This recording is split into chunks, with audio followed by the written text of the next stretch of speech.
你和别人说话的时候，一般都能保持很平和的情绪，但是只要一和你的爸爸或你妈妈说话，你就控制不住情绪。你知道为什么吗？我们心理学上有一个观点啊，就某些人对话的时候他戾气特别重，可能是因为对方对你进行了投射性认同。这种心理现象指的就是一个不成熟的人通过唤起另一个人的情绪来应对自身无意识的不被承认的情绪。也就是说，父母把他的戾气投射到你头上了，使你变得戾气更重了，那么他们的情绪就通过这种形式被认同。我们说的通俗一点啊，就是父母是怎么对你的，你就怎么对他们的，最后呈现出来的结果就是你出现了一种条件反射，就是每当跟他们开口说话，即便还没有发生什么，你就变得很暴躁。而且啊，大概率你的父母就是从小对你进行这样的投射的，他们是不断的去打压你，向你传递这种焦虑感，然后不断的抱怨对你的这种付出，你一直接受的是这种负反馈，所以才会形成这种一跟父母说话你就很暴躁的这种条件反射。那我们的父母为什么要造这种投射性认同呢？因为不成熟的父母他产生情绪的时候，他不会自我疏解，就他会设法在你心中激起跟他们相同的感受，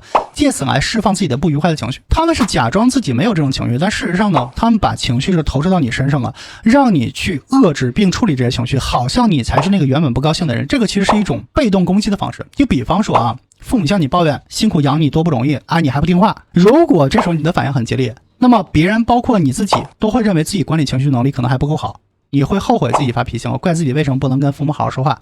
但是如果我们仔细去想一下这个点，你原本是没有这些情绪的，是你的父母率先给你发起了一种隐性的攻击，他把焦虑和愧疚给到你，激起你的这个情绪，让你去替他处理。如果你暴躁，那么你就成为过头方了，承担他们情绪的后果，他自己就避免了很多的自我攻击。所以很多时候不是你自己戾气重，而是你无意间承担了父母的情绪，而且你是承担了他们成年累月的一种情绪压力，所以你一跟他们去交流，那种无力感和暴躁感，想要去反驳的感觉立刻就向你袭来了，你自己当下都搞不明白为什么平常脾气好好的人一对上爸妈你就不自觉的暴脾气了。不是你脾气不好，是你在被对方投射性认同。说的深一点，就是你认同了父母的情绪，并且不知不觉间替他们背负了他们情绪的不成熟。有的人一辈子替自己的父母去背负这种东西，因为孩子天生就是仰慕父母的，认同父母的，所以孩子经常成为父母的出气筒。而且心理学上还认为什么，在亲密关系里边，人是非常容易退行成小孩的。就面对这样的父母，面对爱人也这样。就很多人发现自己30岁了，一发脾气跟小孩一样任性，尤其是对着父母和亲近的人格外的容易暴躁。